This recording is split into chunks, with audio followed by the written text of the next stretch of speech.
A company is experiencing increased cybersecurity risk due to a new software application it developed for inventory management. The application has numerous security vulnerabilities that have caused complaints and threats of legal action. Given the circumstances, what is the appropriate risk response for the company? That is, implement new security controls to mitigate the risk, purchase cybersecurity insurance to transfer the risk, and discontinue the use of the software to avoid risk. A risk manager of a company providing IT support services conducts a business impact analysis and identifies a mission essential function that relies on a server with the mean time between failures of 2,500 hours and a mean time of repair of 4 hours. Given a maximum tolerance downtime of 24 hours and a recovery time objective of 6 hours for this function, what should the risk manager prioritize in the risk management strategy? Reducing the MTTR of the server, that is the mean time to repair. A company's risk manager has recently identified a potential risk involving its inventory management software and has listed the risk in the risk register. As a result, the manager must decide on the most suitable response to this risk. Which of the following is the most appropriate step for the risk manager? That is to determine the likelihood and impact of the risk on the company's operations. Determine the likelihood and impact of the risk on the company's operations before deciding on the appropriate risk response. The risk manager must understand these factors to determine whether to accept, mitigate, transfer, or avoid the risk. A risk manager at a large corporation conducts a risk and control self-assessment to identify and assess risk for a new market expansion. The manager identifies risk associated with new regulatory requirements, market volatility, and aggressive competitors. Which key risk indicator metric is most critical for managing these risks? That is, the most critical metric is the number of reported regulatory violations. The risk manager must prioritize ensuring regulatory compliance in a new market. Non-compliance can result in fines, damage to reputation, and operational disruption. An organization plans to outsource its customer service operations to a third-party vendor. The organization needs to evaluate potential vendors based on their risk profiles to ensure data security and compliance with regulatory requirements. Which of the following considerations would be the most important in the vendor assessment process? The vendor's financial stability, operational reliability, and data security practices. Finding stability, operational reliability, and data security and regulatory compliance are critical factors in evaluating a vendor's risk profile. These considerations directly relate to the potential risk the vendor might introduce to the organization, including financial risk, operational disruptions, data breaches, and regulatory violations. A financial institution has hired a team of security professionals to evaluate its security measures and indicate response procedures. The institution wants to assess how effectively it can detect and respond to cyber threats and identify areas for improvement. However, it is not looking for an assessment of the digital vulnerabilities or physical security at this time. What type of penetration testing is the most suitable for this financial institution? Defensive penetration testing. Defensive penetration testing, or blue teaming, assesses an organization's defensive security measures, detection capabilities, and incident response procedures. This method is the most suitable type of penetration testing for the financial institution, as it is specifically interested in evaluating its ability to detect and respond to cyber threats. A small software development company is about to start a project with a new client. The client wants to understand what they can expect from the software development company in terms of the services it will provide and the timeline for the project. Which legal document would be most appropriate for outlining the project's specific details, including the scope, deliverables, and timeline? That is a statement of work. A statement of work details the scope of a project engagement and deliverables, timelines, and responsibilities, It clarifies the vendor's tasks, the client's expectations, and the agreed upon deliveries.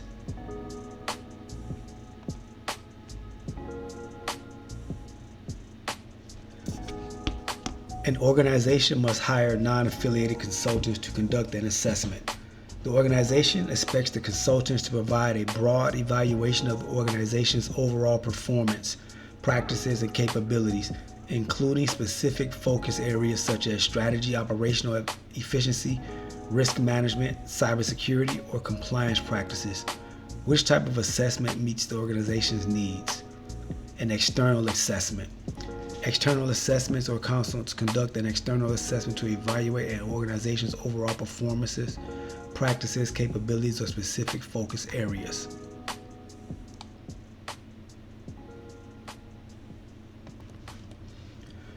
The IT security team of a company has concerns about network vulnerabilities and hires an external penetration tester to evaluate its security controls and identify potential risk. The company provides a penetration tester with fragments of network information and permits them to use reconnaissance techniques for further information gathering. What penetration testing method is the company using? Partially known environment penetration testing.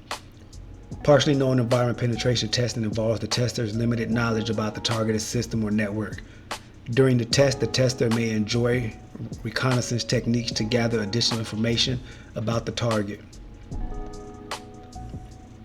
A company hires a security analyst to perform a penetration test on its network. During the process, the analyst plans to use various reconnaissance techniques to collect information about the target system. In which of these reconnaissance methods does the security analyst directly interact with the target system? It's active. Active reconnaissance involves probing and interacting with targeted systems to gather information about them. A cybersecurity consultant is analyzing risk for a new e-commerce website. The consultant identifies potential risk, evaluates their impact and likelihood, and considers the organization's ability to mitigate them. Which risk and analysis methodology is the consultant most likely using? That's qualitative and quantitative risk analysis. The consultant considers both qualitative and quantitative factors. Qualitative factors include the risk impact and likelihood of occurring, while quantitative factors would be the ability to mitigate risk in the risk analysis.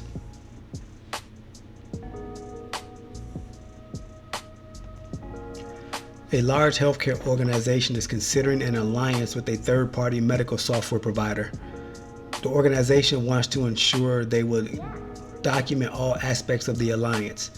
With both parties understanding their roles and responsibilities, which of the following should the healthcare organization prioritize to clearly define the parameters and expectations for both parties and the protocols for managing risk and security? That's a business partnership agreement and rules of engagement. A business partnership agreement sets the terms for long-term strategic partnerships, including objectives, financial arrangements, decision-making process, intellectual property rights, and dispute resolution mechanisms. The ROE establishes the boundaries and expectations of the partnership, covering roles, security requirements, compliance obligations, reporting, and communication protocols, change management procedures, and contractual provisions related to risk management.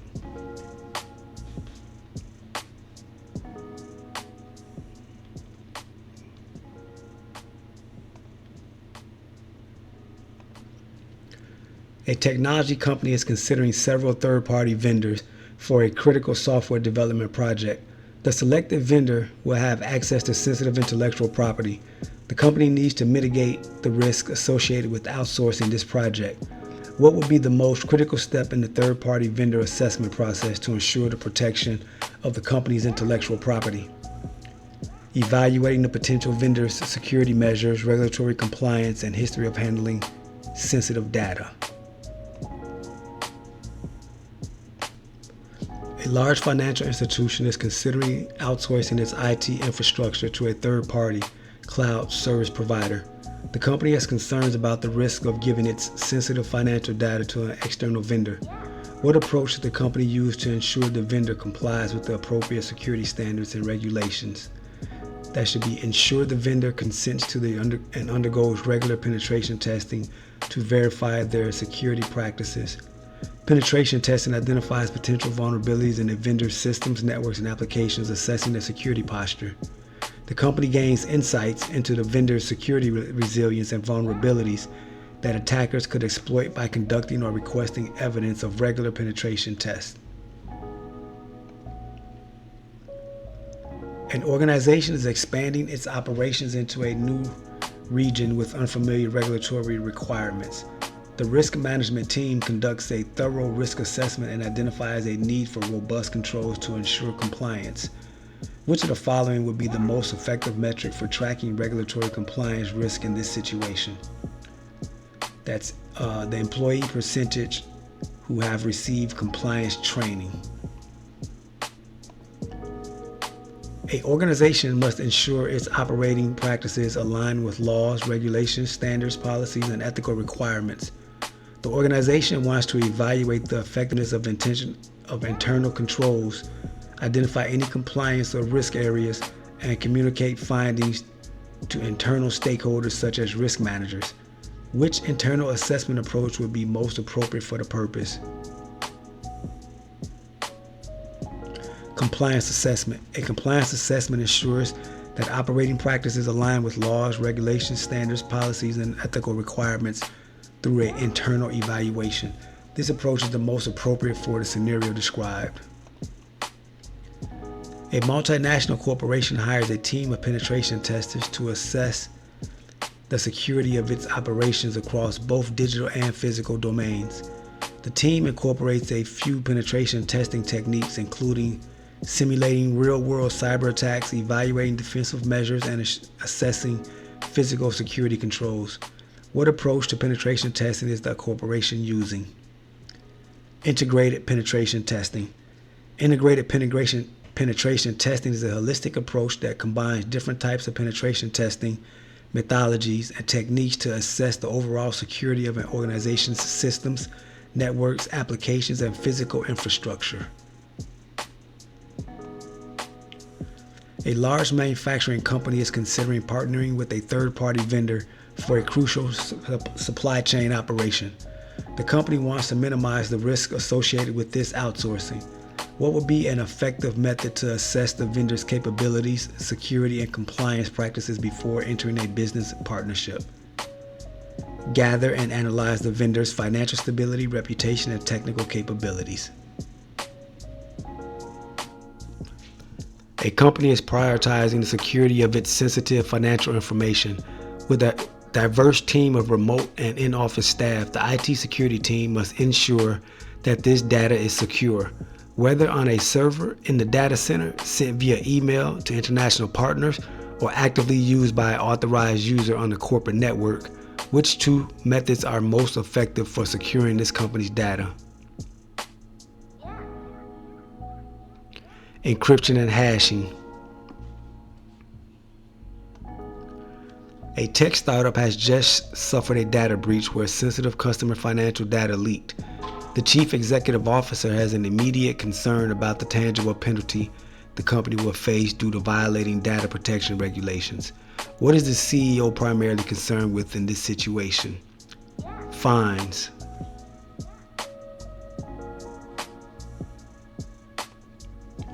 A healthcare provider located in an EU member state must maintain comprehensive patient records while ensuring the privacy of individuals' information. How can the provider navigate legal requirements for data retention with respect to patients who request that their information be amended? Complying with mandated regulations. While patients are often the opportunity to have their records amended to report accurate information, federal regulation prohibits the ability to request companies delete created records.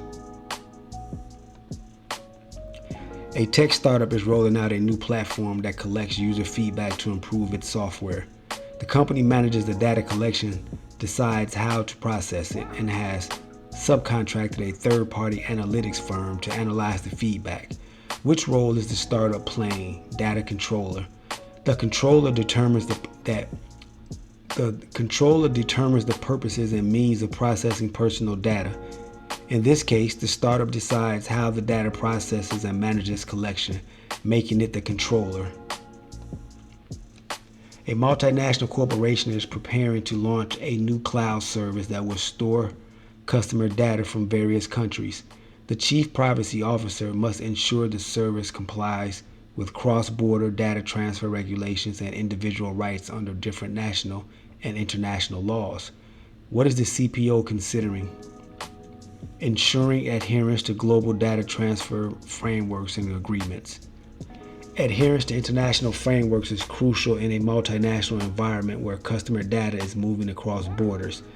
This adherence to international frameworks reflects the global scale at which the CPO needs to ensure compliance. As part of a business continuity plan, a company wants to create a resilient work model that securely allows employees to access critical network resources, regardless of physical location.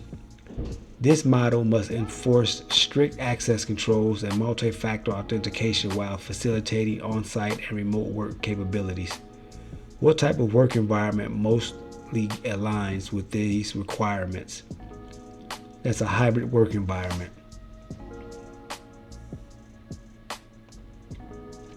An organization has seen an uptick in phishing emails slipping through its security filters.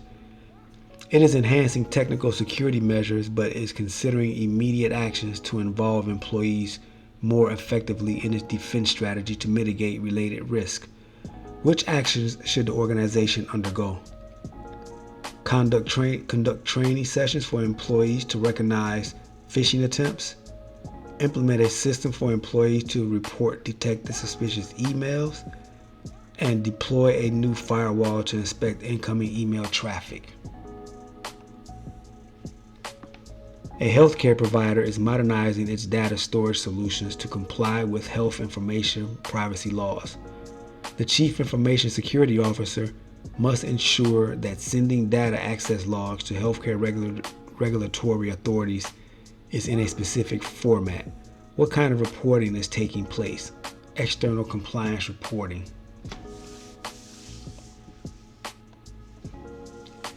A healthcare provider is preparing for an upcoming audit of its patient data management system. The Chief Compliance Officer focuses on ensuring that the organization has taken the necessary steps to identify and minimize risk related to the handling of patient data. What is the Chief Compliance Officer primarily concentrating on? Due diligence and care.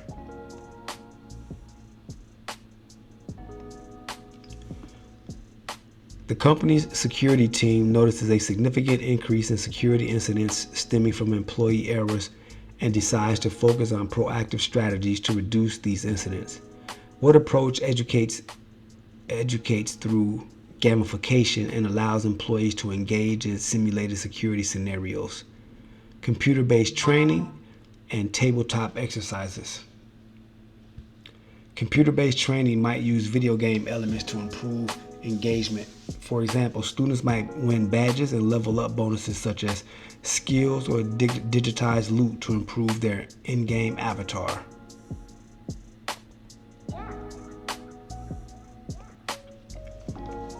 A company has noticed an increase in social engineering attacks.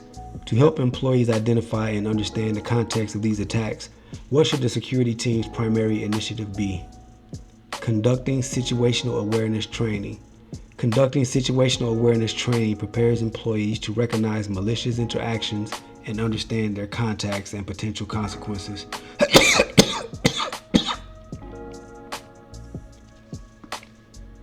An organization faces repeated incidents where attackers gain access to employees' accounts and other sensitive information. After investigating, the security team finds that weak and reused passwords across multiple services are the primary cause. To mitigate this risk, what should be the security team's immediate initiative? Password management. A company evaluates its security policies to prevent potential data leakage and malware infection through portable storage devices. Which action would most effectively reduce the risk associated with unauthorized use of such devices? Implementing a strict removable media policy. Implementing a strict policy for portable storage device usage involves defining and enforcing specific rules regarding devices like universal serial bus, USB drives, external hard drives, and other portable storage devices. In an organization's security operations center, analysis continuously identify anomalies, scrutinize network traffic patterns, and generate regular summaries of security incidents to inform senior management, which practice is central to effectively maintaining this constant awareness of the security status and promptly communicating the essential details to the relevant stakeholders. Reporting and monitoring. Reporting and monitoring is a fundamental practice in a SOC. Monitoring involves continuously observing network and system activities to detect irregular patterns that may signify a security incident and regularly summarizing the communicating these findings to relevant stakeholders.